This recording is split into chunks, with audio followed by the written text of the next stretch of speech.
Oi, pessoal. Boa noite, Bia.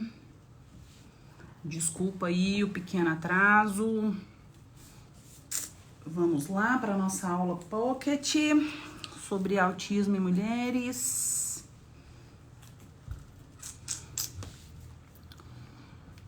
Ok? Bem-vindo todo mundo que tá entrando aí. Desculpa aí, galera, eu tô com uma bala na boca aqui. Boa noite, todo mundo. Adoro ver carinhas conhecidas aqui. É super motivador. Deixa eu só... Eu vou abrir aqui no computador também, porque aí eu consigo ver as perguntas de vocês sem me perder. Ok? Aqui. Que angústia me ver duas vezes. Mas bora lá. Ai, gente, já temos 40 pessoas. Então já podemos passar a primeira, segunda e terceira aqui nessa aula Pocket, né? Sobre autismo em mulheres, que faz parte aí das ações que a neuropsicoterapia está promovendo, principalmente ao longo dessa semana, né? Vocês estão vendo aí diferentes postagens para diferentes faixas etárias, avaliação, intervenção, né? E o que eu acabei escolhendo fazer de ação nessa... Né, o dia 2 foi terça-feira, mas para a semana de conscientização do autismo, aqui na neuropsicoterapia, foi uma live, né, uma aula pocket, lembrando que eu falo de um lugar profissional sobre autismo em mulheres. Boa noite para todo mundo que está entrando aí.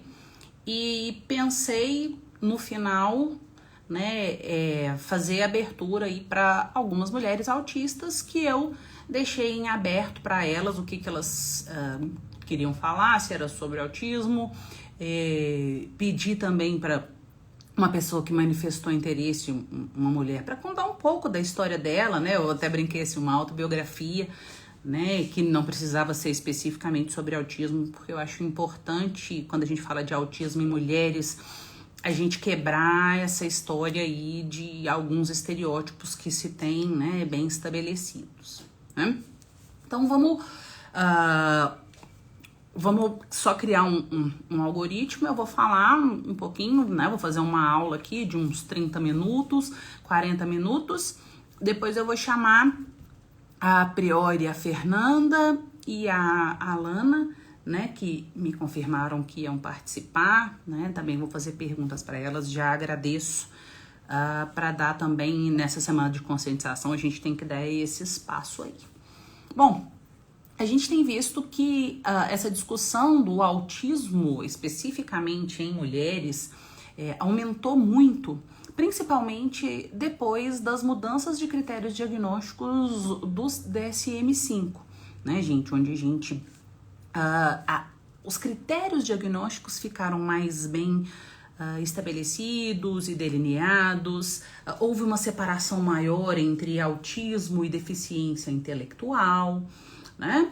Mas o que a gente tem visto é que, principalmente quando a gente está falando do perfil do nível 1 de suporte em mulheres, esse diagnóstico não é tão simples assim, né? Por serem características mais sutis, por as mulheres terem melhores habilidades de compensar a dificuldade, né? Na prática, o que acontece, né, é que os critérios diagnósticos de autismo para mulheres são os mesmos dos homens. São 2 núcleos de dificuldades, né, associados ao diagnóstico.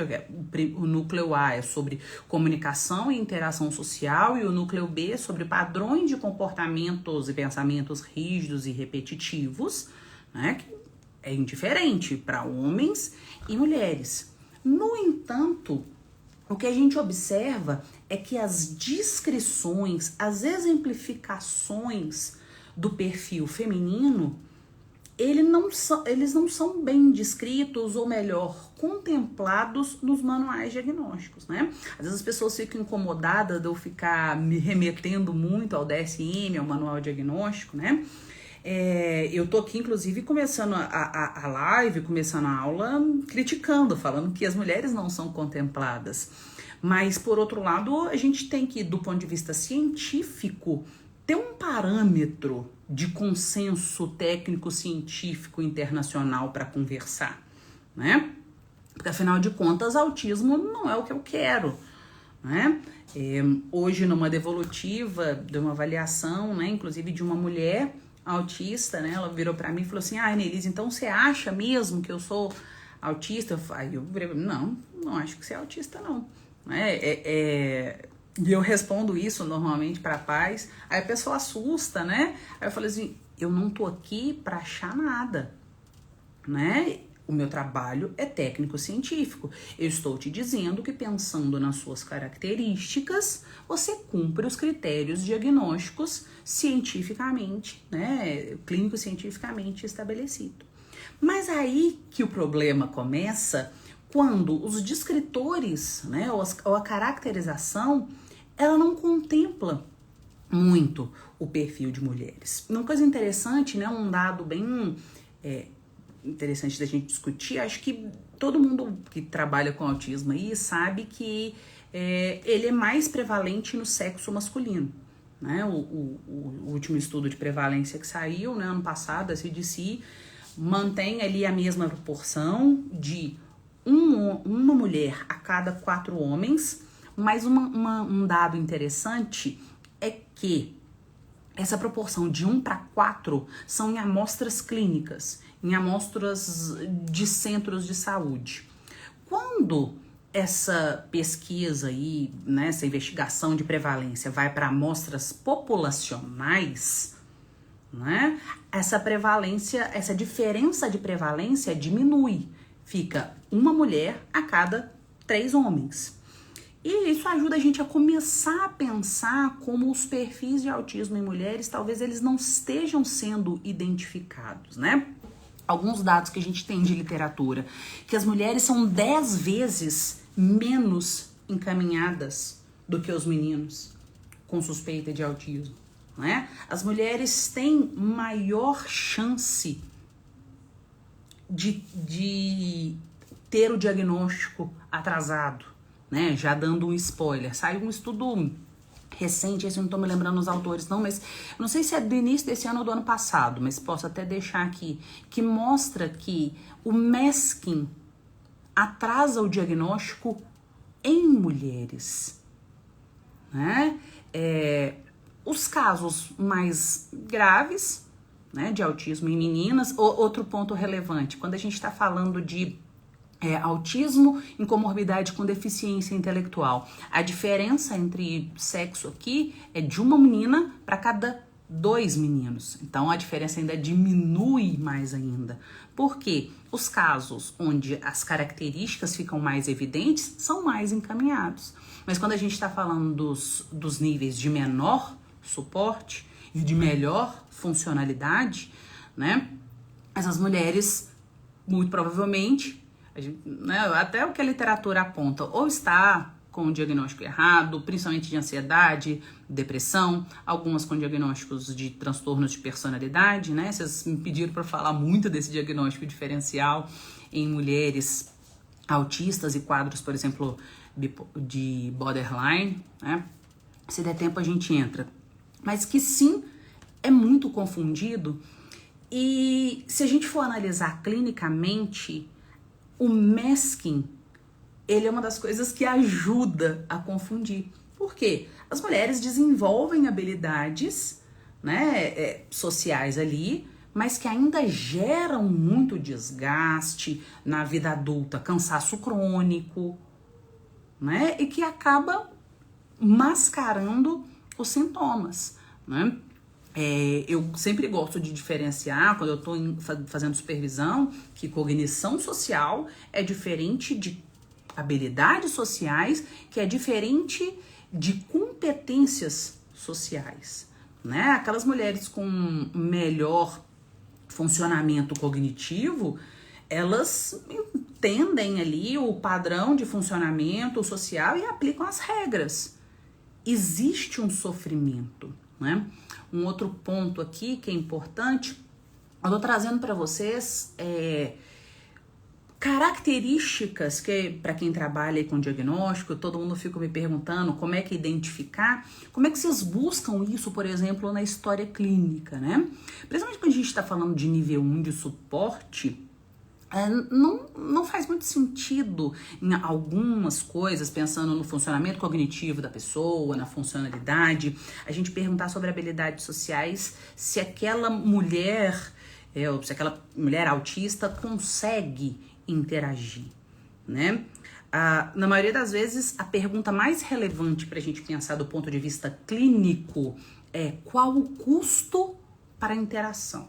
E quando a gente fala de custo, a gente fala de saúde mental, né? A gente fala de cansaço, a gente fala de motivação. Saúde mental é o grande ponto, né? Sintomas de ansiedade, de depressão, e que a grande maioria das mulheres, na experiência clínica, né, o que a gente vê de relatos, acabam chegando aqui tanto buscando avaliação ou quanto intervenção.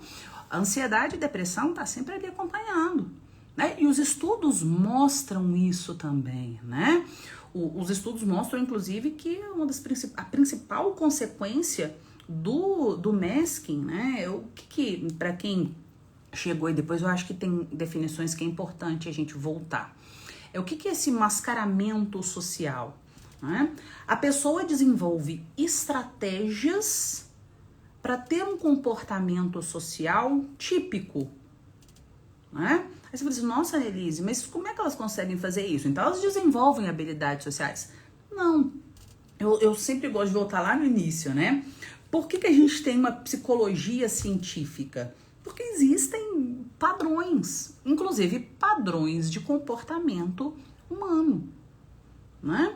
Então a gente aprende qual as regras, ou por observação, ou explícito, né? Tem meninas que têm mães ou pais ou irmãos com personalidade terapêutica que vai dando os modelos, muitas delas em relatos clínicos, pensando principalmente ali a partir da infância, falam que copiava um colega, observava ou treinava, né? Eu precisava, não é treinar para apresentar um trabalho, não. Eu precisava entrar na farmácia para comprar um comprimido. Eu treinava. Bom dia, eu gostaria de um comprimido de... Então ela está buscando um modelo, por exemplo. Esse é um claro exemplo de masking, não é? Pensando em explicações, né, que a gente já tem hoje, cientificamente falando, por que esse perfil em mulheres, principalmente esse perfil de nível 1, com menor necessidade de suporte, ele acaba sendo mais frequente no gênero feminino, né? Existem tanto hipóteses ou explicações culturais quanto individuais, né? Existe a teoria do copo, que diz que no sexo masculino é como se as mulheres elas suportassem mais vulnerabilidades pro autismo. Eu gosto de falar da teoria do copo, né? Porque ela fica bem didática na hora do exemplo. Pensa assim, a gente teria copos pensando em perfis clínicos, TDAH, autismo, enfim.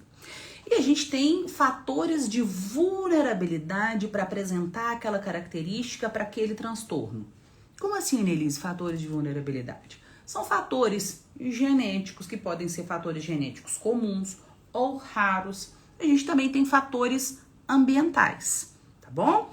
E aí aquele copo vai sendo enchido, ou por características ambientais ou por características genéticas da nossa constituição.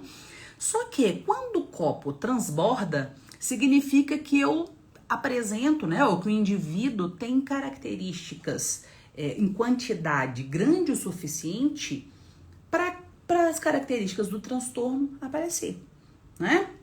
Então a hipótese é que para as mulheres o copo seria maior, ou seja, as mulheres suportam, né, que do ponto de vista clínico, né, não é nem do ponto de vista psicológico, mais fatores de vulnerabilidade para apresentar o transtorno, tá?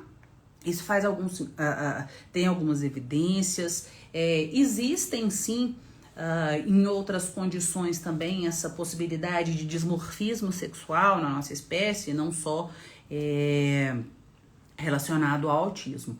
O que a gente tem que lembrar, eu inclusive falei de variantes genéticas aqui, né? A gente já sabe que o autismo não é causado por um gene, tá? Então, assim, se você começou a ler um negócio que tá descoberto o gene do autismo, o gene do autismo, já é um negócio que você já precisa ler com o pé atrás. Porque a gente sabe que a etiologia do autismo, ela é multifatorial e poligênica. Ah, Elise, quais são os genes associados? Nossa, gente, a gente ainda está conversando sobre genes candidatos, tá? Nossa, Neris, mas então como é que você sabe que tem uma influência genética? A gente tem estudos populacionais, estudo com gêmeos, né? Há quase 100 anos aí, um pouco menos, né? Mas há mais de 50 anos. A gente tem estudos de recorrência familiar, né? A gente sabe que a herdabilidade do autismo, ela é muito maior do que dos outros transtornos do neurodesenvolvimento.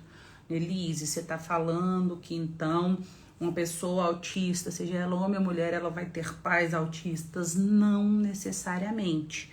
Mas a gente sabe que a recorrência do perfil é muito maior, é muito mais provável, tá? Por exemplo, numa família onde eu já tenho uma pessoa autista, né? E se o autismo ele é poligênico, os progenitores, né, usando um termo da genética, eles podem ter alguns dos fatores, mas não necessariamente eles têm o perfil clínico, eles cumprem o critério diagnóstico, pensando que às vezes eles não têm uma vulnerabilidade tão grande assim, né?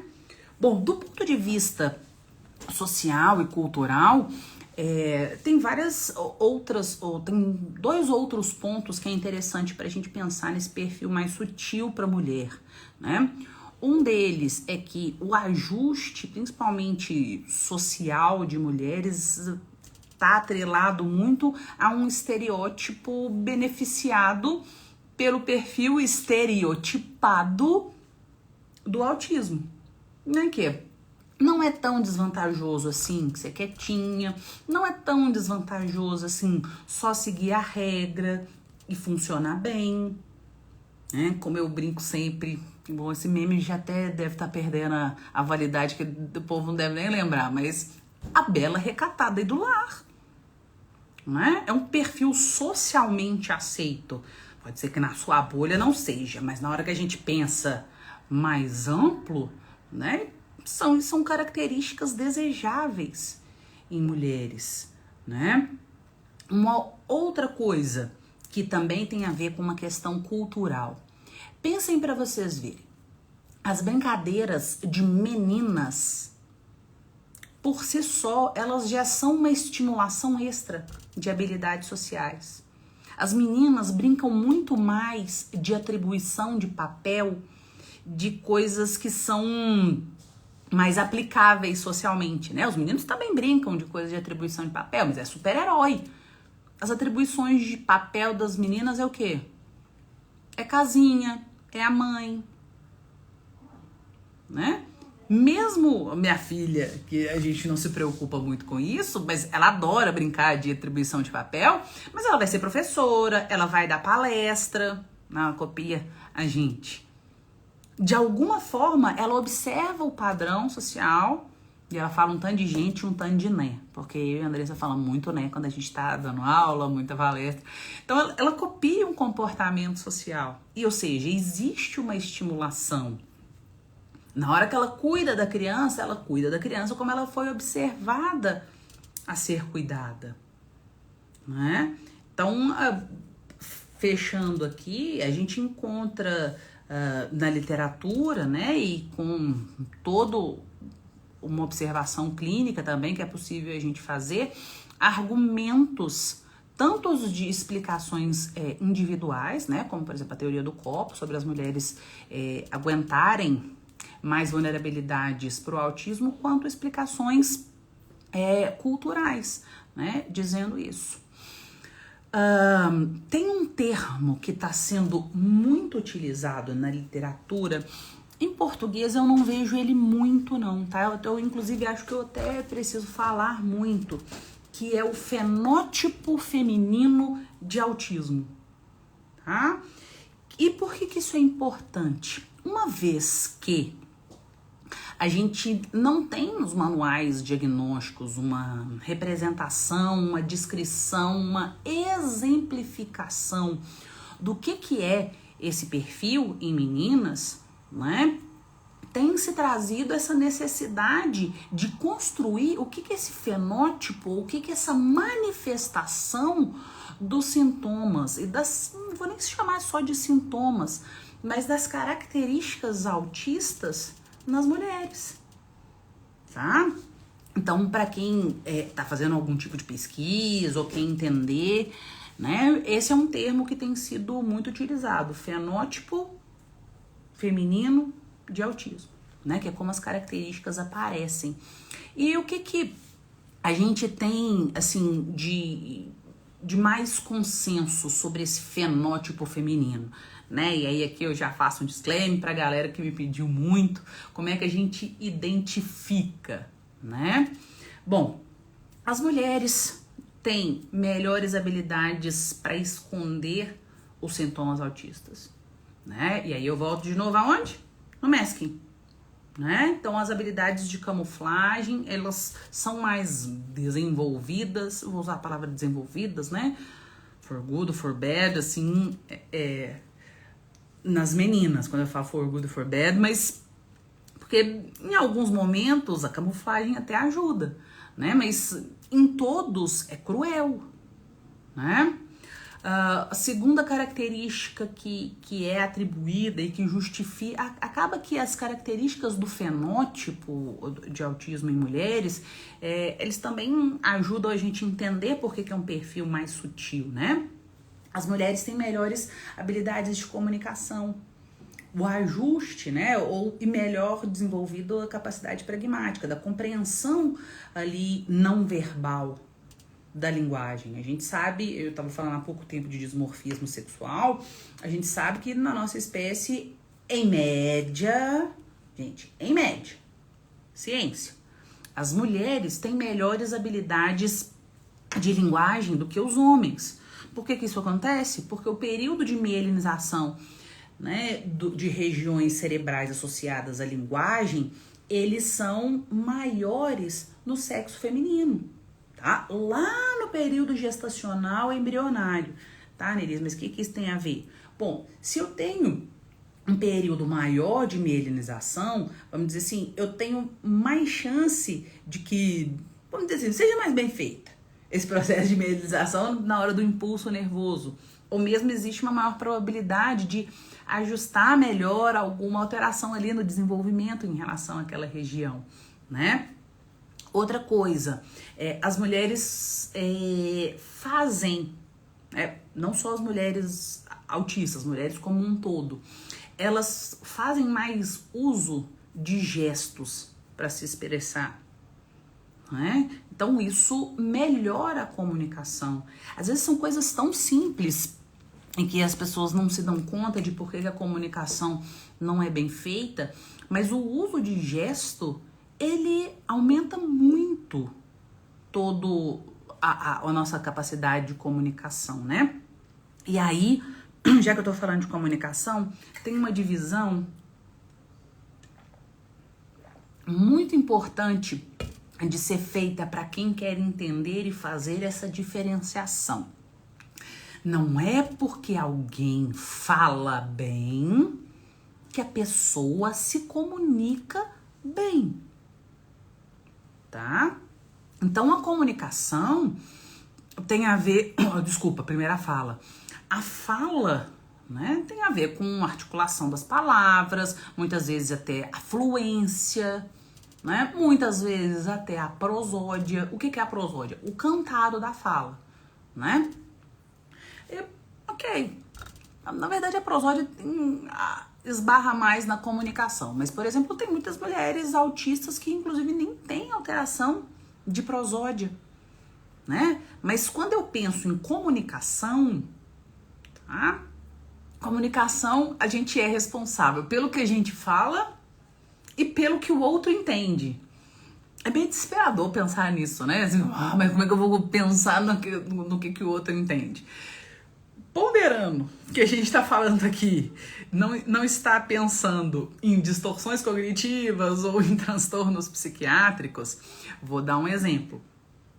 Se eu começo a explicar uma coisa aqui na aula e eu mudo de assunto sem notificar vocês podem e simplesmente volto no outro assunto, vocês podem ficar perdidos, né? Sei lá, tô falando sobre comunicação e prosódia e aí de repente lembrei de gestos, né? E aí eu tô falando aqui prosódia, comunicação, blá blá blá, se eu quiser mudar de assunto, só um minutinho, gente, deixa eu fazer um parêntese.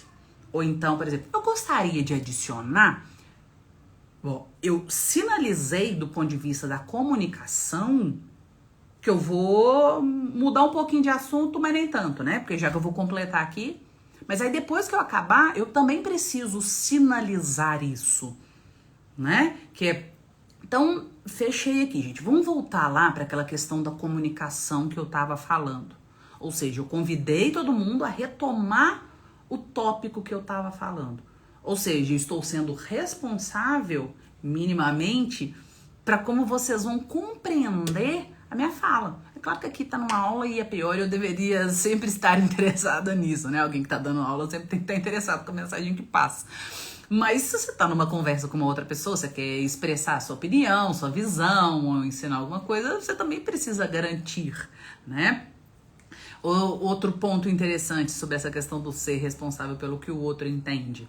A forma como a gente dá ordem para criança é diferente de como a gente dá ordem para adolescente, porque são habilidades diferentes, são contextos diferentes, né? São histórias diferentes, e aí é sobre essa responsabilidade.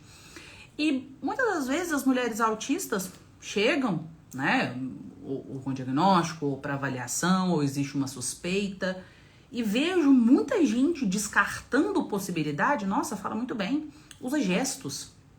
Sendo que esse é um fenótipo esperado em mulheres, né? Não assustaria tanto aparecendo. Fala bem, tem prosódia. Mas aí você vai ver, a pessoa é uma pessoa coerente, né? Que na clínica eu gosto de separar isso muito com as meninas quando a gente vai fazer observação do comportamento. Quando a gente pensa em aspectos da linguagem. Eu separo coerência de coesão, né? Quando eu falo de coerência, é se o que a pessoa tá me falando é coerente com a realidade, se faz sentido, né? Enfim, se encontra... Se a pessoa tá entendendo de fato o que ela tá falando, né? Vamos dizer assim, a coerência. Mas muitas vezes o que a gente observa de dificuldade de comunicação muito marcada nesse fenótipo feminino de autismo é uma dificuldade da coesão. A informação está sendo dita, mas falta um pedaço, falta uma mínima linearidade do que está sendo falado. Não tem nada incoerente, não tem nada fora da realidade, mas, por exemplo, é aquela anamnese que você fala assim, nossa, ela falou tanta coisa, mas eu não sei se eu tenho tanta informação assim, né? Ou é uma coisa muito comum também na comunicação das mulheres, né? Elas dão das mulheres autistas, elas dão excesso de informação, né? Que isso pode acontecer por diferentes motivos. Por exemplo, por não saber qual é a informação relevante para o outro entender. E isso aqui muitas vezes esbarra na própria história de interação social. Que, bom, eu já falei tantas vezes, já fui tão mal entendida. E elas desenvolvem até como uma estratégia de masking. Bom, vou falar de tudo para ver se a pessoa entende, para ver se eu me faço entender, né?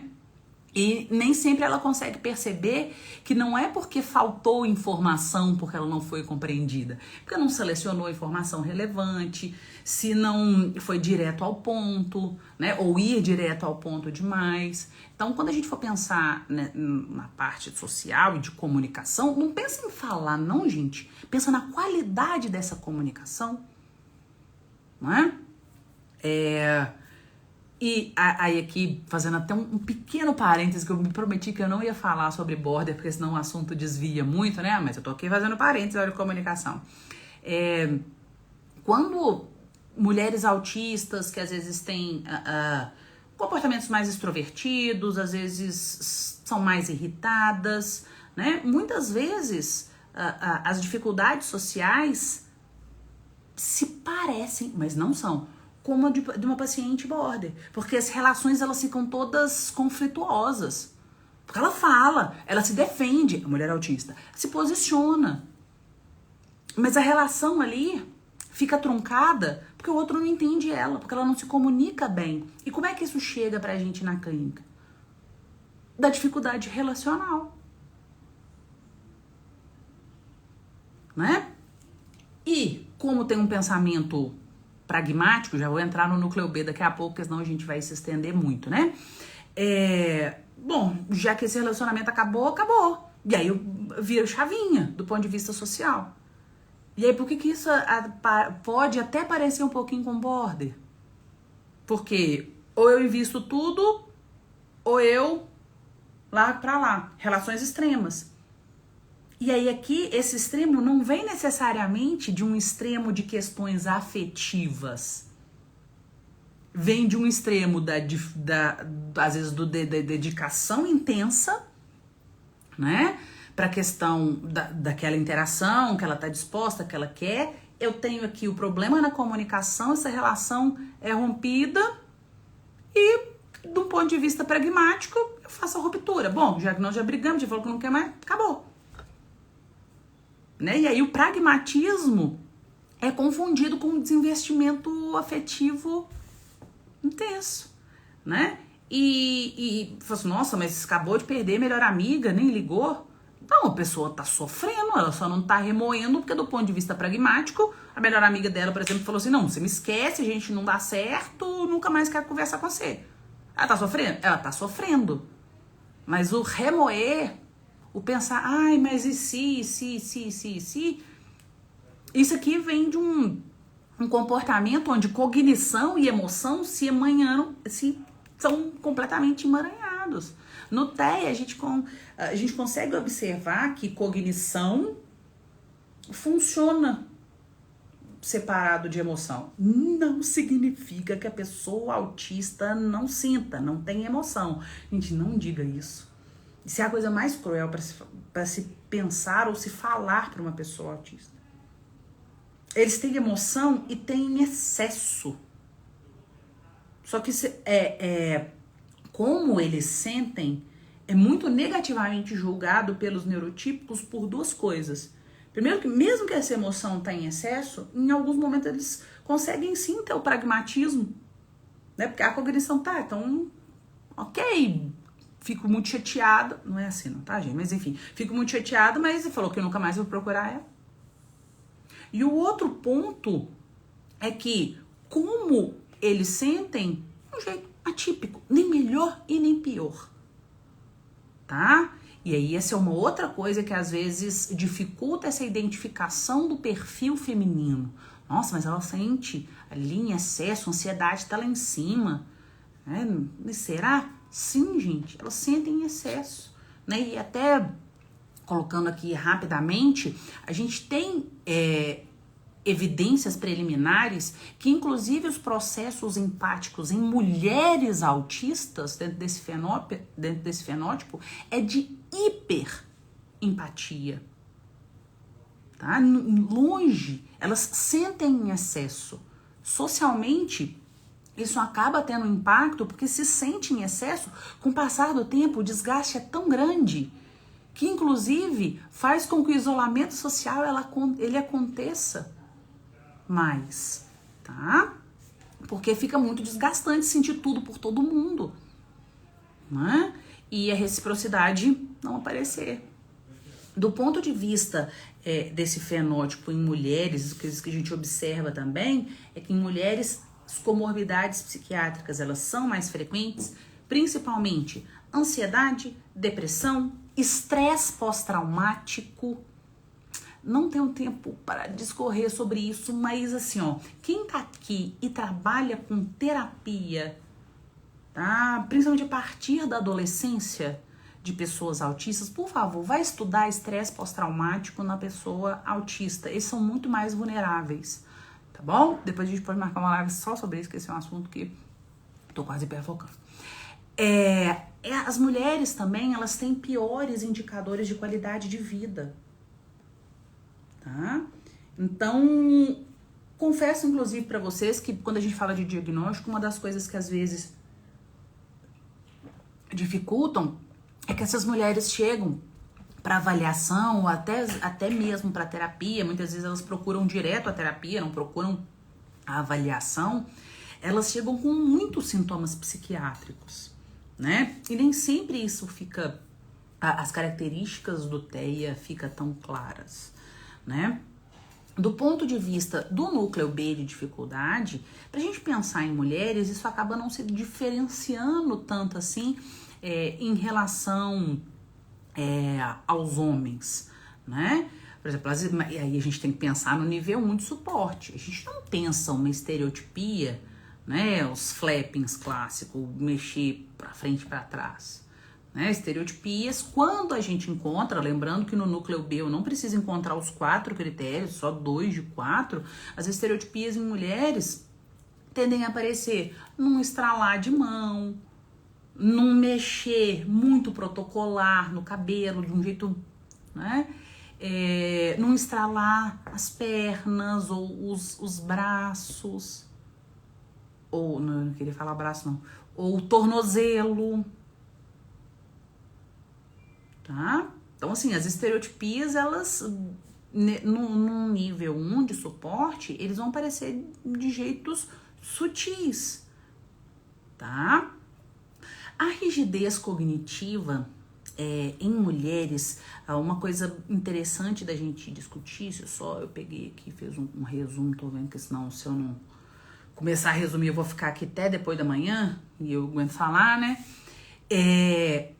O perfeccionismo, como uma expressão da rigidez cognitiva, ele é mais frequente em mulheres do que em homens, tá?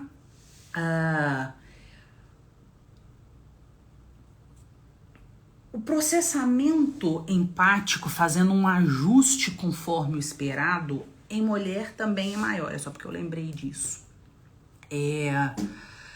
Existe também nas mulheres, que também são estudos preliminares, a gente sabe que essa área tem aumentado cada vez mais, tá? A gente sabe que na população autista existe uma ocorrência maior do que na população em geral de perfis não heterocis normativos, tá? Existem explicações também individuais e sociais. E as mulheres, tá? Que os estudos mostram que nas mulheres questões de diversidade sexual aparecem mais do que em homem. Acho que os estudos são muito preliminares, aqui uma interpretação minha e um comentário meu, né? Eu não vejo muito um ponto para isso, nem individual, nem cultural eu vejo, né? Que é a questão do machismo, né? Que acho que esbarra muito aí em relação a essas questões de diversidade sexual. Mas isso aqui também daria uma outra live, uma outra aula, um módulo inteiro de um curso sobre isso, né? Os interesses restritos das mulheres muitas vezes acabam sendo coisas que são culturalmente até necessária. A quantidade de mulher autista que o hiperfoco é maternidade, vocês não fazem uma ideia. E é super útil, né? Primeiro por sobrevivência da prole, vamos dizer assim, né? E segundo, enfim, por toda uma criação, pensando na criança, sem contar que isso é super valorizado, culturalmente falando, né? É possível também interesses circunscritos comuns de celebridades, animais. Muitas mulheres, a maioria eu não vou usar esse termo não, mas muitas delas, principalmente quando a funcionalidade é melhor, consegue direcionar o hiperfoco para coisas de trabalho, profissionais, né? Isso não é ruim, não, gente. Isso é bom. Na verdade, o único ponto que teria que se ponderar em relação a isso é para o trabalho, a pessoa não virar um workaholic, né? Ela ter outras coisas de diversão. Um último ponto que eu queria trazer ainda sobre essa questão dessa diferença do fenótipo masculino e feminino é o seguinte: em mulheres, a discrepância, o que os dados mostram é que a discrepância entre inteligência e sucesso profissional é maior do que em homens, tá? Assim, não tem muito como a gente pensar em discutir qualquer aspecto da vida quando a gente fala de mulheres, diferenças, né? Tem a gente pensar no machismo, nas questões culturais, né? É factual. Bom, eu fui mais ou menos vendo as perguntas aqui, os comentários de vocês. Se alguém tiver alguma pergunta, deixa eu ver se ficou algum tópico aqui que eu queria muito falar e não falei. Tem um que eu queria muito falar, assim, que é pra deixar como alerta e que também confunde lá com o negócio de borda, que eu falei que não vou falar, tô falando. A partir da adolescência, disclaimer de gatilho aqui, tá bom, gente? Bom, espera aí pra ver se eu não quero falar. A partir da adolescência, características, sintomas de comportamentos autolesivos e de autoextermínio aparecem também com frequência em mulheres autistas. Normalmente, as primeiras buscas por intervenção é por sintoma depressivo, não necessariamente com sintomas de autoextermínio ou autolesivo. Mas a depressão, normalmente, é uma das coisas que mais fazem essas mulheres autistas buscarem um serviço de saúde, tá bom? Então, para quem trabalha com terapia de adolescente, fica atenta aí, gente, pelo amor de Deus. Tá? Faz parte da adolescência interagir, pertencer ao grupo, criar conflito, fugir só não é bacana assim, não. Tô vendo o que vocês estão falando aqui, agradeço. De fato, a gente não tem tanta literatura assim. Vocês sabem que eu sempre sou, quem acompanha lá no grupo VIP sabe que eu sou a fofoqueira. Então, pode ser que em breve a gente tenha uma literatura específica para isso. Mentira, eu não falei sobre isso, vou deletar essa parte da live. Mas, aguenta a mão aí. A gente tem um capítulo, né, específico lá no Leve Pra Quem, de autismo em mulheres, que ficou bem legal. Assim, isso tudo que eu tô falando, inclusive tá lá no capítulo. Eu queria agora... Deixa eu só responder uma pergunta. Primeiro convidar, eu vou chamar a Fernanda e depois a Alana, tá bom? Para conversar um pouquinho com a gente. Eu acho importante, as duas são psicólogas, então vão contribuir tecnicamente muito aqui com o nosso conhecimento também. Só pegando a pergunta da Anabelle aqui, quando o adolescente se comunica plenamente e fala muito e muito bem em casa, mas não na escola e se isola. O ponto é o seguinte, ela se comunica bem em casa ou a familiaridade, o conhecimento dela, dos familiares sobre ela é tão grande que nem precisa se comunicar bem. Vou te dar um exemplo. Criança pequena, né? Antes do menino pedir, precisa ser mania de mãe. E a gente tem que se policiar para não fazer. Ou ele começa a fazer, nossa, tá aqui pedindo um copo de água. Aí a maioria das pessoas vai dizer, você sabe que ele tá pedindo água. Você sabe que a entonação do que o menino falou, o gesto que ele usou. Então, em casa, tá, gente? Pensar se de fato essa comunicação está sendo bem feita, a gente tem que ponderar se a família já não tem habilidade de entender aquele adolescente, tá? Então, assim, se comunica bem em casa e em contexto de familiaridades, não tem problema nenhum de comunicação e de interação social, a gente pode levantar uma hipótese de uma fobia específica, né? De uma ansiedade social, enfim. Mas toma muito cuidado com se comunica muito bem em casa, tá? tá? Que a gente, mãe, a gente adivinha o que os meninos tá pensando.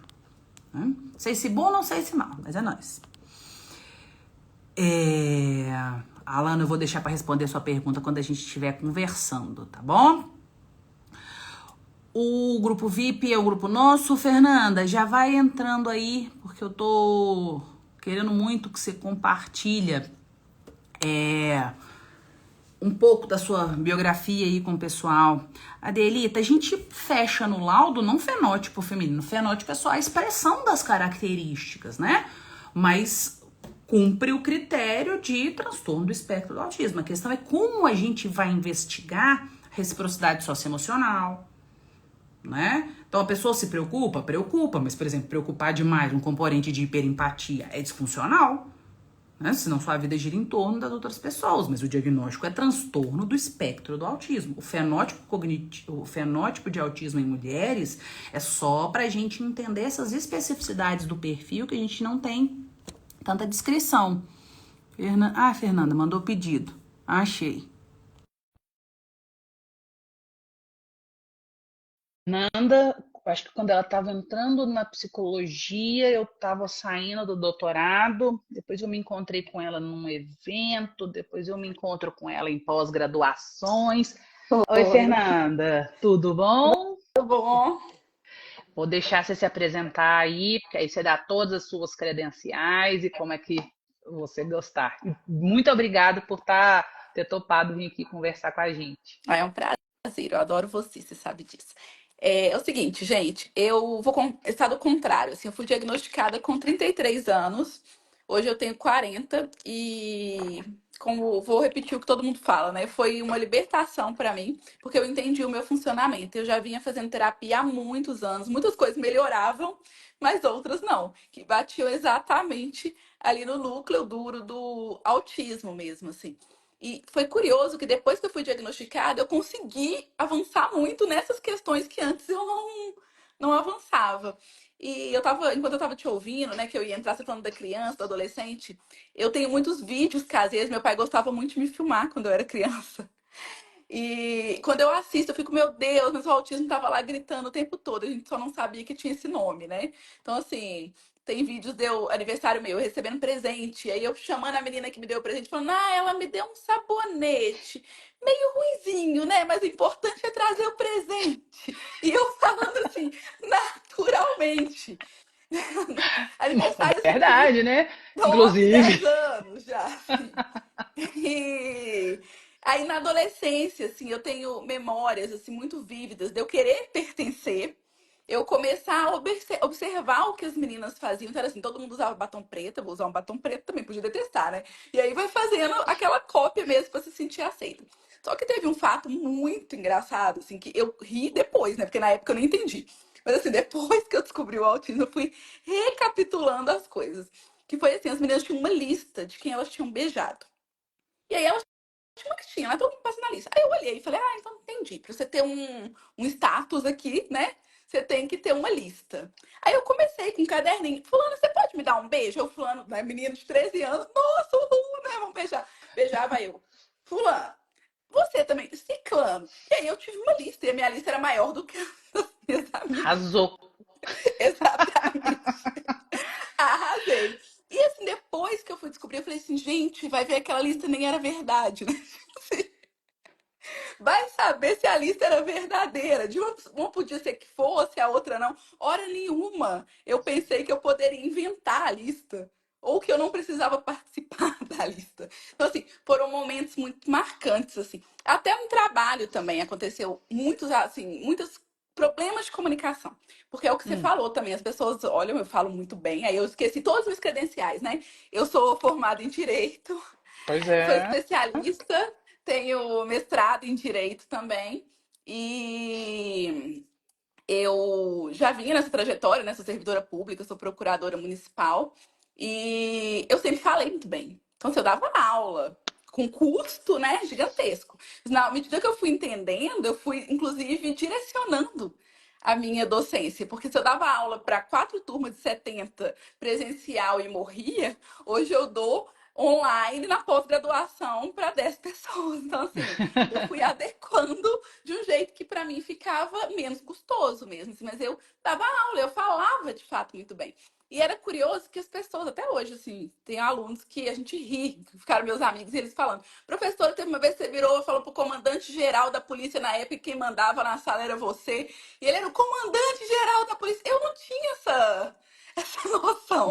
Eu só falei assim: olha, sabe por que eu tô nesse tablado? Eu tô nesse tablado porque eu sou a professora. Então aqui, eu que dito as regras. E assim, porque ele Uhum, tava de fato me afrontando. Só que eu não fiz a leitura. Nossa, ele é o coronel da polícia. Jamais, assim. Talvez também nem tivesse mudado muito a postura, uhum. mas eu não tinha a percepção mesmo, assim. E aí depois eu fui estudar psicologia quando os diagnósticos foram chegando, porque é muito, ao mesmo tempo que explica, a gente titubeia, né? Tipo assim, até entender de fato o que é. Eu passei por avaliação neuropsicológica que fechou superdotação, mas não fechou autismo, mas narrou autismo na avaliação inteira, dizendo que habilidades sociais tinham sido aprendidas. A pessoa só não teve coragem de escrever, mas ela narrou dentro da avaliação.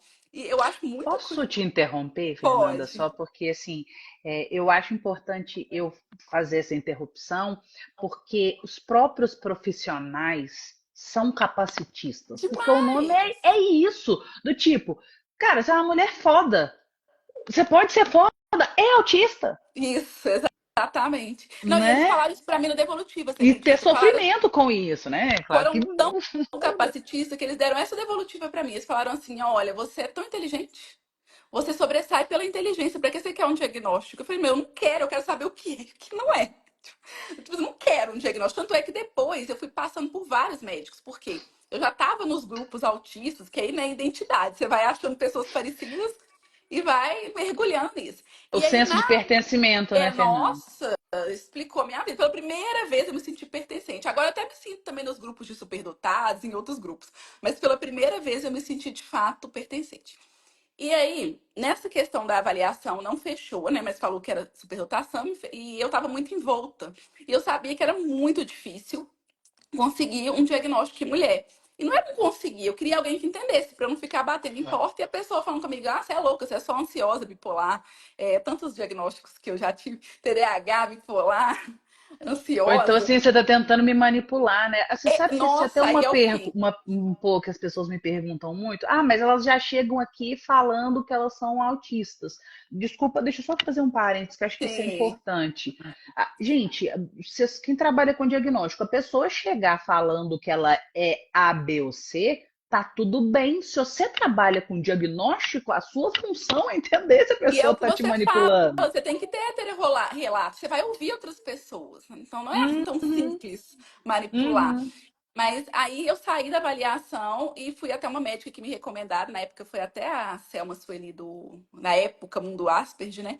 E eu fui, uhum. e ela virou pra mim e falou assim: ah, não tem dúvida nenhuma, na primeira sessão. E eu tava já esperando um desgaste, porque eu tinha ido numa Hum. psiquiatra antes, que ela falou comigo assim: ah, eu acho que você é ansiosa, peraí que eu vou pegar o DSM pra ler os critérios. E eu narrei o critério pra ela e ela ficou muito brava comigo. Mas enfim. E olha que engraçado. Falar com propriedade, né? A psicóloga que atendia a gente que me explicou que ela tava brava, porque eu ia voltar. Eu não tinha entendido que ela tinha ficado assim, pistola. Eu ia voltar nela. Eu contei o que aconteceu. Eu falei: não, mas eu vou voltar. Pelo amor de Deus, não volta, não. Ela não quer te ver lá mais. E aí eu fui numa indicação da Selma e eu tava esperando que ia ser esse mesmo desgaste. E aí ela falou: nossa, dúvida nenhuma, tipo assim, certeza. Aí eu falei: mas por quê? Porque eu queria entender, né? E ela foi e falou: olha, por isso e isso. E ela foi explicando, assim, narrando. Que na avaliação clínica dela ali, junto com a avaliação neuropsicológica, né, que contava, ela percebia que, de fato, é porque era muito assim, né? Eu fico brincando, era quase assim, não tava muito mascarado, não. Então era muito ali na cara mesmo, assim. Isso eu acho, inclusive, que foi pela criação. Assim, a minha família é uma família muito inclusiva. E não tem autistas. Agora sim, né? Porque vai nascendo os autistinhos, mas assim, não tinha. E aí, o que acontece? As pessoas me achavam diferente, excêntrica, mas elas não criticavam muito o meu comportamento. Então, assim, isso fez com que eu não mascarasse demais, com exceção ali da adolescência, né? Que aí era um processo meu com a Enquanto adolescência todo mundo mesmo. finge um pouco. Exatamente. E aí eu acreditei, fiquei feliz, falei, nossa, mas aí eu tinha um trem que eu queria ter certeza. Então eu fui em outro médico que era o referência em Belo Horizonte, foi engraçadíssimo, porque eu paguei uma sessão para outra pessoa, assim, para diagnóstico de outra pessoa. E aí ele foi falando tudo de mim. Aí eu falei, se eu voltar, você me avalia, você me dá um desconto, né? Tipo, duas consultas. Aí ele, dou sim. Aí eu voltei. O que você quer de mim? Eu falei, eu quero que você olhe minha avaliação neuropsicológica, que me avalie e fala que se eu também sou autista. Ele, mas eu te falei desde a outra. Só que se ele falou assim, né? Tipo, indiretamente. E aí, depois fui no terceiro, passei em perícia federal. Eu fiquei obcecada em querer a opinião de muitas pessoas, porque como a gente é muito invalidado mesmo, eu fui invalidada na faculdade de psicologia, tipo assim, eu contei na maior ingenuidade sobre o Uhum. meu diagnóstico como professora. E ela, tipo assim, invalidou na frente dos alunos todos, assim, numa hora que eu fui falar com ela sobre o nível de suporte. Porque hoje eu já aprendi, né? A gente não pode corrigir professor, mas naquela época eu ainda não sabia. Então, o que Ah, acontece? sim. Ela falou sobre nível severo, né? E já tava naquela mudança Leve. de nível de suporte. Uhum. E aí eu comentei que, tipo, não tinha mais ou menos autismo, né? Que era só essa questão. E aí ela falou assim: ah, a Fernanda já me falou que ela é autismo, mas eu não acredito no diagnóstico dela, não, na frente da sala toda. E aí eu falei com ela, foi por isso, e eu não tava afrontando não, mas olha que engraçada a história. Eu falei, foi por isso que eu fui em 3 médicos, passei numa perícia federal, eu também queria ter certeza. Aí no grupo da sala, o pessoal botando óculos do afronte, aí eu, meu Deus do céu, não, gente, eu não queria afrontar ninguém, não. E eu fiquei muito mal depois dessa história, assim, tipo, muito mal mesmo, que eu falei, gente, eu vou ter que lidar com isso a vida inteira.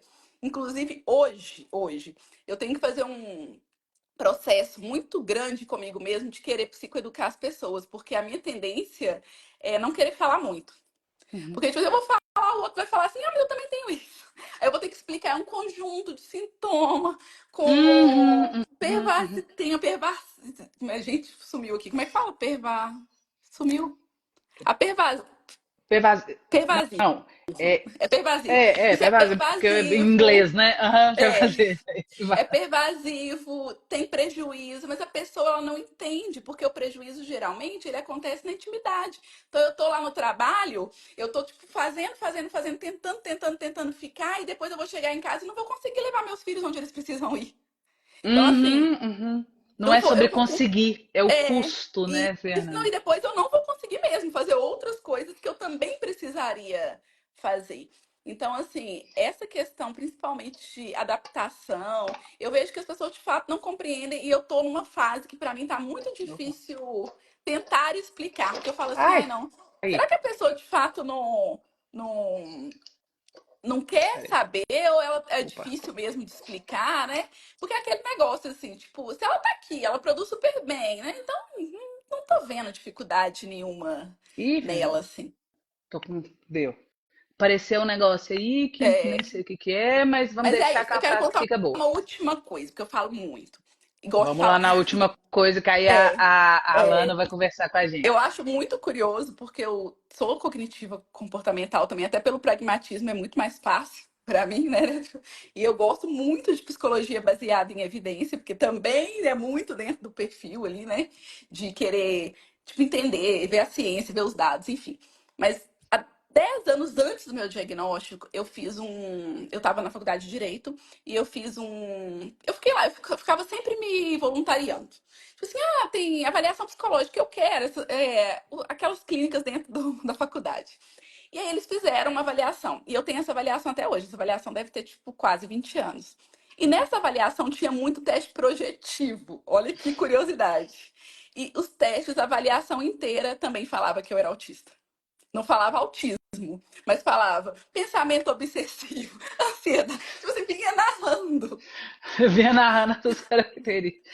Mas as aí minhas é o ponto, características. né, Fernanda? Porque, assim, qual que é a questão da funcionalidade? E aí eu sei que, né, a gente tem que rir mesmo, mas essa parte que você falou por último aí, eu acho que ela é extremamente pesada, né? Assim, porque você dá conta, mas ninguém consegue perceber o sofrimento que você passa e o que é a sua história. né? Assim, quando você falou assim, eu nem sei se eu quero mais psicoeducar as pessoas, eu só, juro, a primeira coisa que eu faço, então, só te dar um abraço, é isso mesmo, vai viver sua vida. Você sabe por quê? Tem coisas que é sobre te proteger, Isso. sabe? Assim, é claro que muitas vezes a gente precisa falar, né? A gente quer Vocês ajudar as falam. pessoas também, né? Que sabe que estão com É, mas é diagnóstico ainda. difícil saber, assim, é difícil, não, a gente vai aprendendo, né? Isso até me fizeram essa pergunta lá, eu falei assim, eu não, eu vou até responder, mas eu quero fazer ela também para Fernanda, né?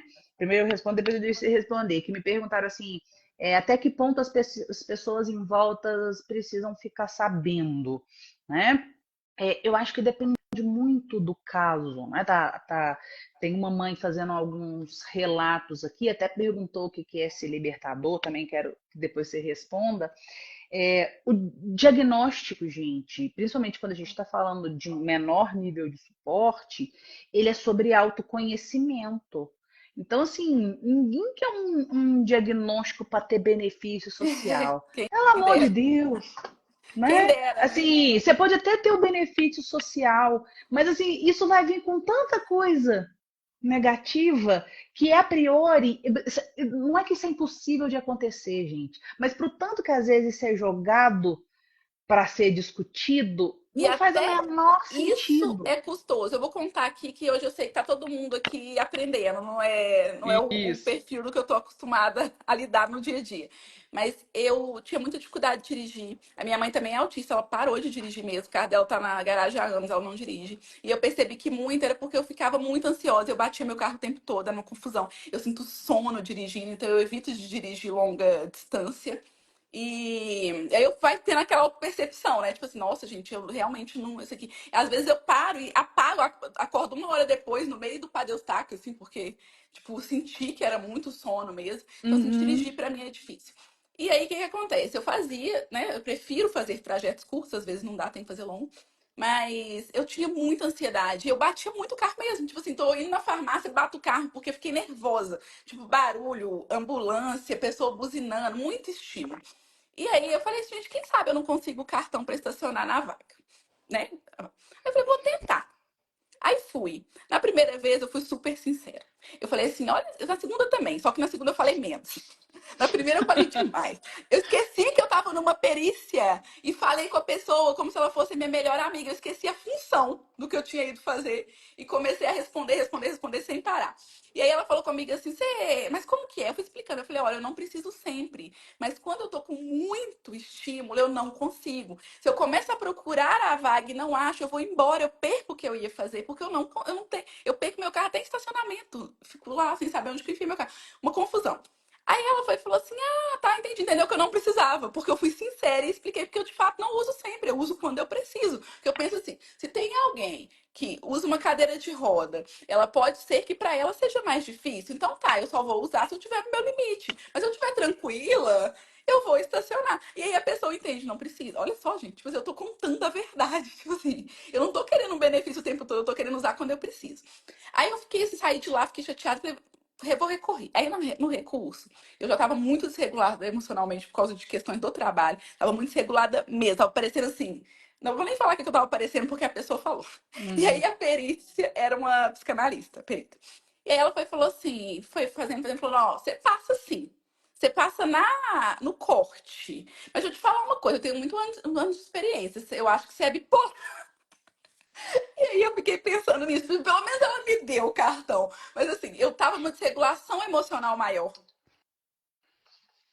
Então, assim, É complicado. Quando você fala de requerer esse cartão de estacionamento, é uma das coisas que na terapia, né, eu trabalho com muitas mulheres autistas, que é o nosso maior desafio contrapor, é mudar o mindset da mulher, tô até usando a palavra modinha, né, do eu preciso, eu tenho que.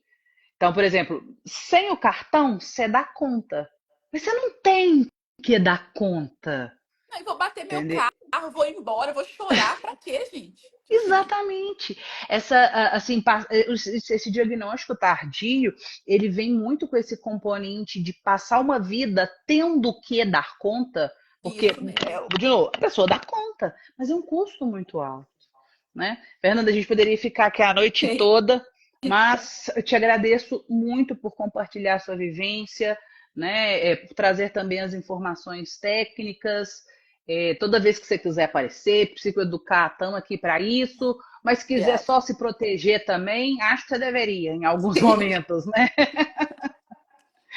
Um beijo aí, e aí a gente depois continua Eu conversando. continuo assistindo aqui, que tá ótimo. Tchau, gente. Um beijo. Alana, cadê você? Entra aí. A Alana tá. Ih, a Fernanda consegue Como que eu sair. saio? Ah, eu não sei, tô perdida aqui. Alguém me ajuda? Deixa eu ver aqui. Talvez você tenha que desligar a live, ô Fernanda. Não sei se tem um outro jeito. Ah, acho que. Pronto. Alana. Gente, mais 5 minutinhos aí. Eu sei que nós estamos nos prolongando, mas acho que tá bem bacana. Tudo bem, Alana?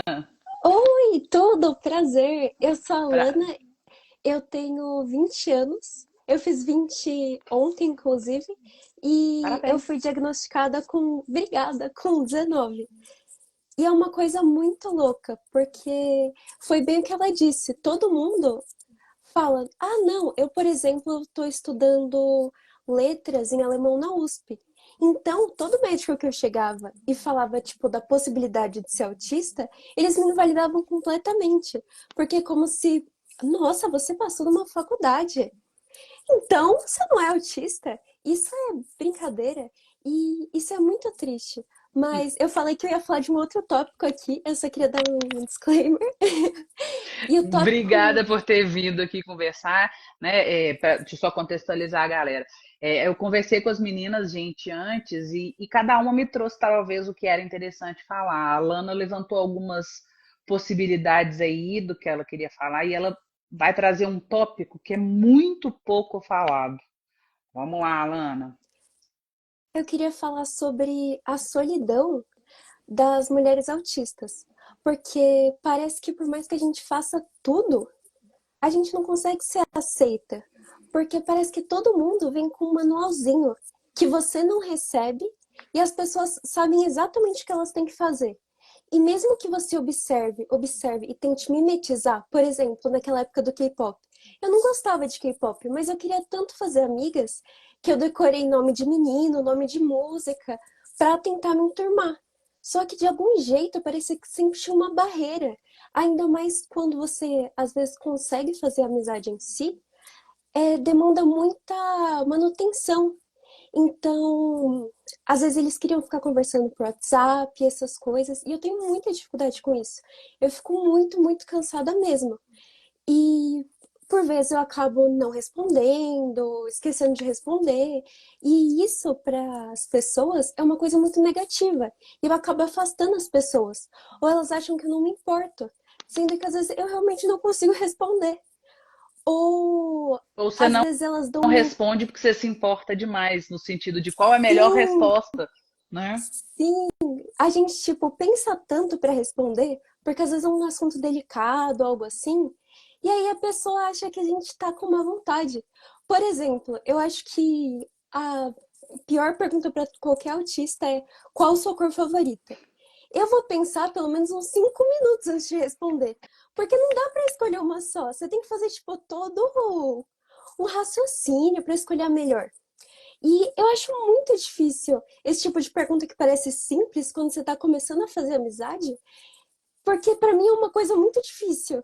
Como que eu vou saber qual é a minha comida preferida assim? Eu tenho que recapitular tudo. E também eu tenho um outro problema que eu acabei desenvolvendo transtorno alimentar e junto com o autismo eu acabo tendo muita seletividade. Então, acaba que a solidão aumenta porque o autismo tem muito da seletividade alimentar. E a maioria das convenções sociais são em torno da comida.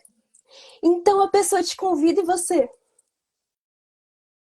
Só que eu falo por mim mesma. Quando eu como fora, muitas vezes eu acabo até passando mal, porque eu não tô acostumada a comer aquele tipo de coisa. Uhum. ou aquele tipo de textura. E acaba sendo muito estressante. E por causa disso, as pessoas acham que às vezes você não quer dar continuidade à amizade. Uhum. E por isso a gente acaba muito sozinha. Mesmo que a gente faça o nosso melhor, sempre vai ter algo meio diferente que ninguém sabe explicar, nem a gente mesma, mas que acaba voltando uma solidão. Eu sinto muito que se tem que passar por isso, né? Porque essa solidão vem também de igual a Fernanda estava falando, né, Alana? De falta ali um senso de pertencimento, o diagnóstico ser. E aí é o contraponto que entra a terapia, né? Ok, o diagnóstico ajuda a gente a se entender, não sou um ET, não sou uma esquisita, sim, eu me importo com as pessoas, mas na prática você tem que lidar com a dicotomia do perder pessoas porque as pessoas acham que você não se importa. E só que, na maioria das vezes, o que eu percebo é que se importa demais e não de Sim! menos, né? E aí a gente. E... Ai, perdão. Não, pode falar, pode falar. E aí a gente acaba tentando demonstrar afeto, só que eu, pelo menos, às vezes eu sou meio esquisita em demonstrar afeto. Então eu tento demonstrar afeto e acaba saindo um negócio assim muito estranho que a pessoa acaba achando estranho ou ficando meio repulsiva assim, sendo que você queria elogiar e mostrar carinho, só que você não é Uhum, muito bom nisso.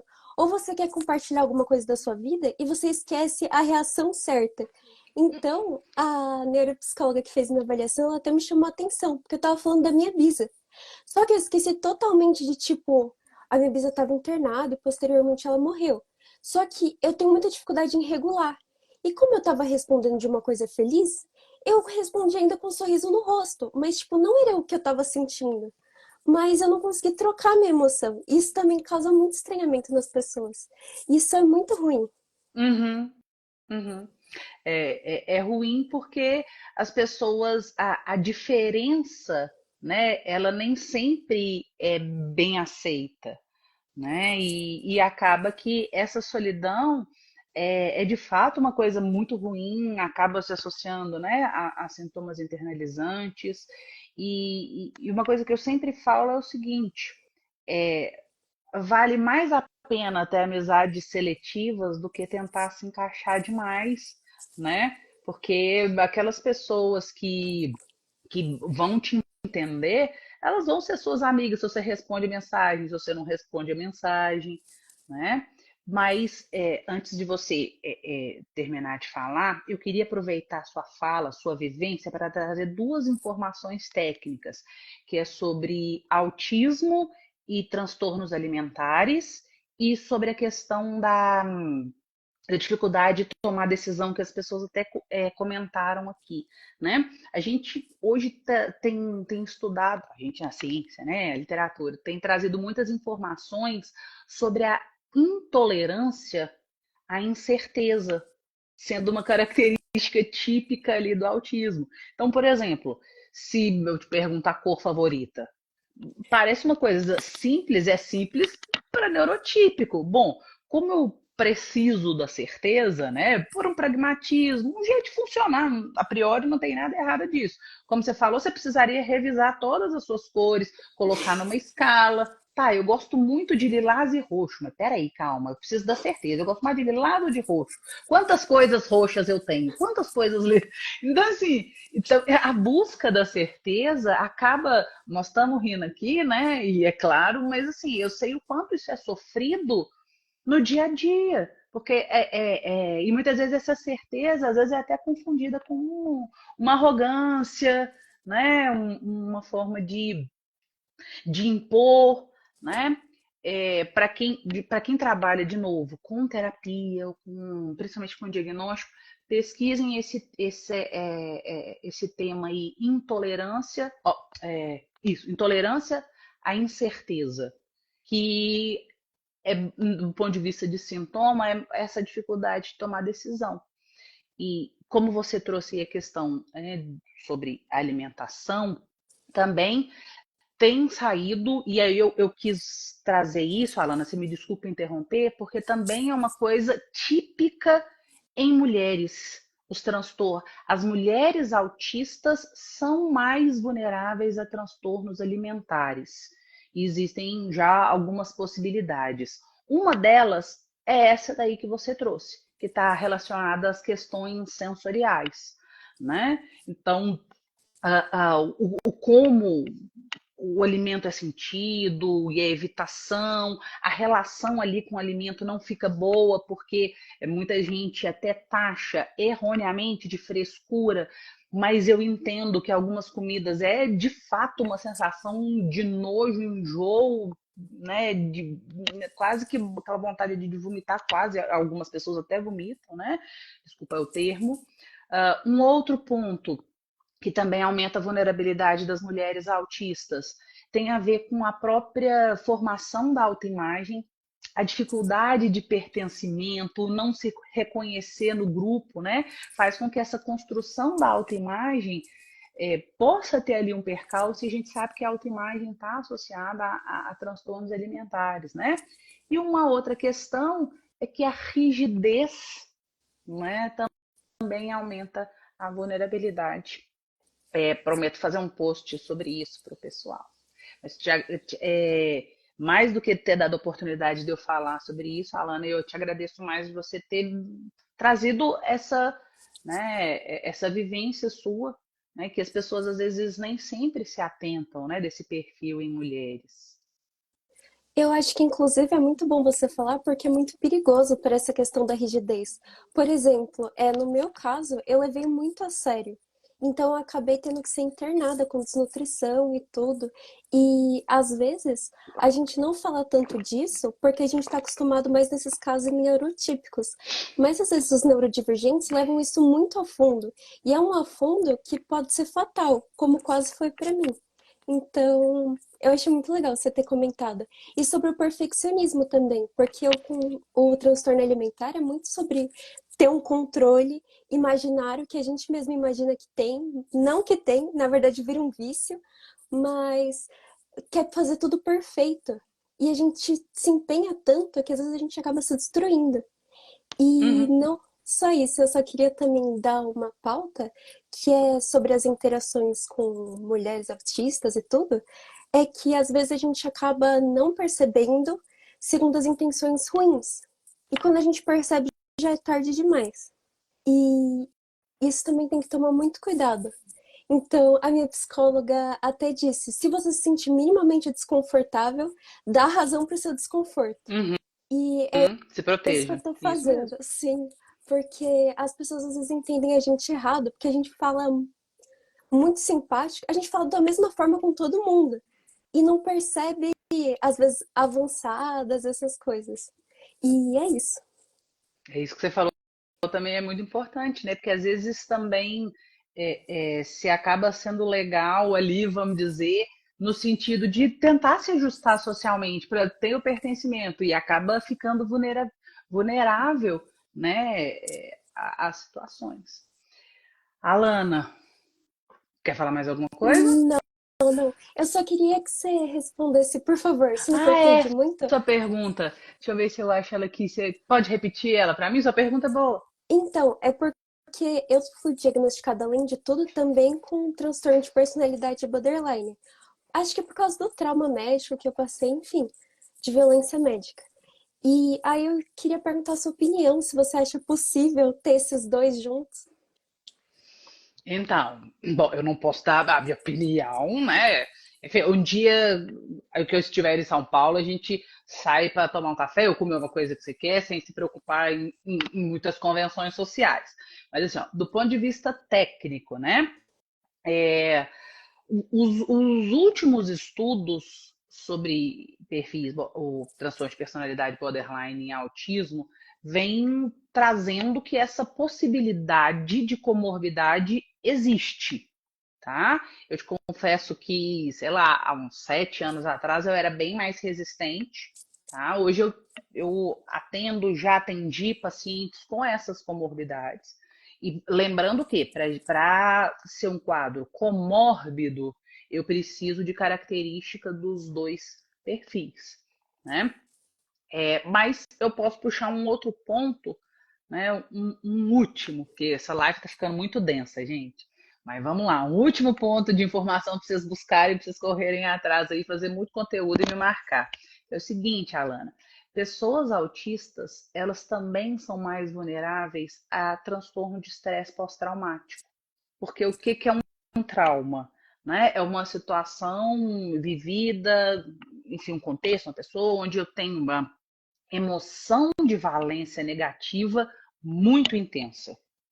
E uma mínima parte daquele estímulo, daquela situação, é capaz de gatilhar a emoção negativa intensa, como se fosse um momento vivido. Né? Ou seja, isso também tem a ver um pouco da memória emocional, do componente cognitivo.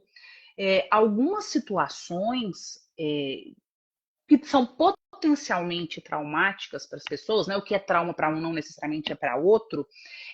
Na pessoa autista, acaba sendo reforçada aquela memória pelo próprio componente da rigidez, né?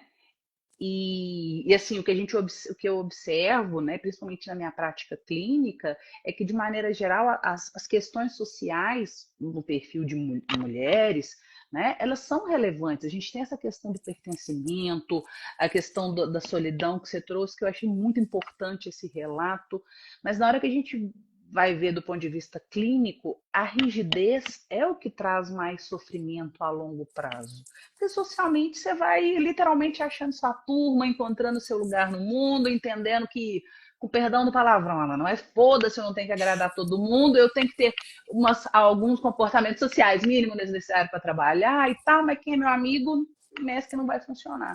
Mas a rigidez, por exemplo, do perfeccionismo, quando isso se associa a questões alimentares ou a questões traumáticas, o sofrimento vai lá em cima, né?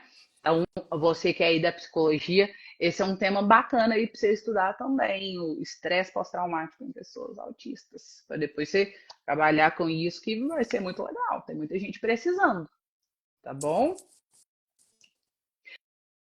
Obrigada, então, pela sua participação. Você quer falar mais alguma coisa? Eu queria agradecer pelo carinho de todo mundo no chat, que mandou parabéns, que me chamou de bonita, tudo. Muito obrigada mesmo, gente. Muito obrigada pelo carinho. Eu fico muito feliz e foi uma honra participar. Muito obrigada por me Imagina. dar esse espacinho na sua live. Com certeza, a gente tem que dar espaço. Obrigada a você, Alana. Um beijo. Um beijo.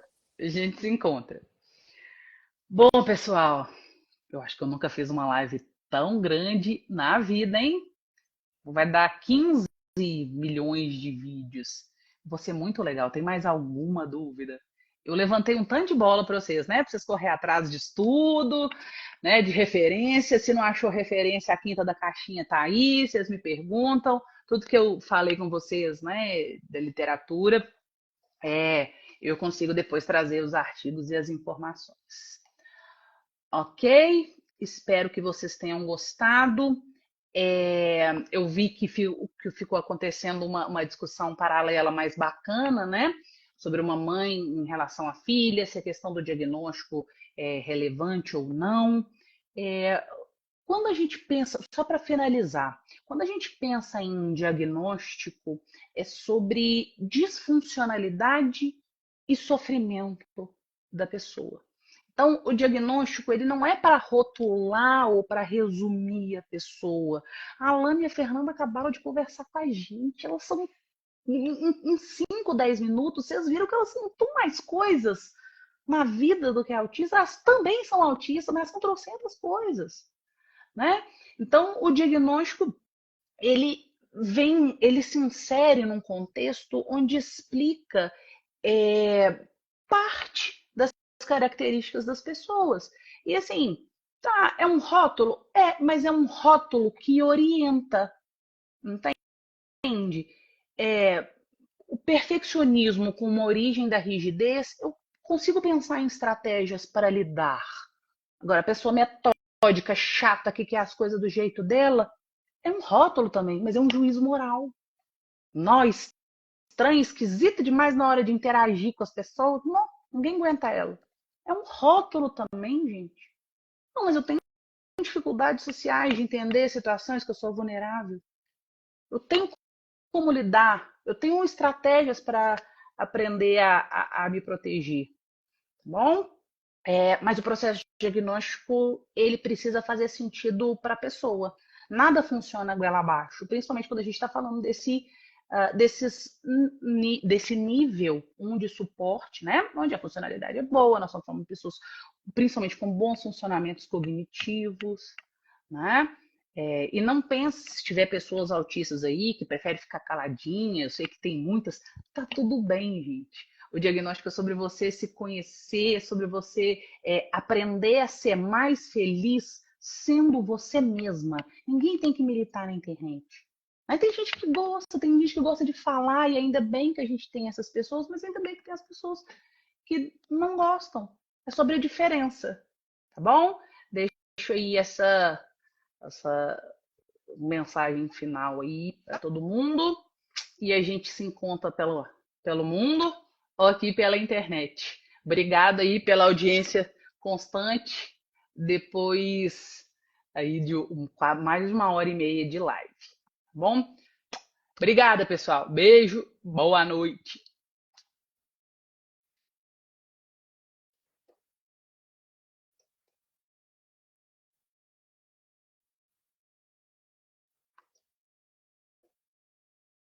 Vou salvar a live, gente.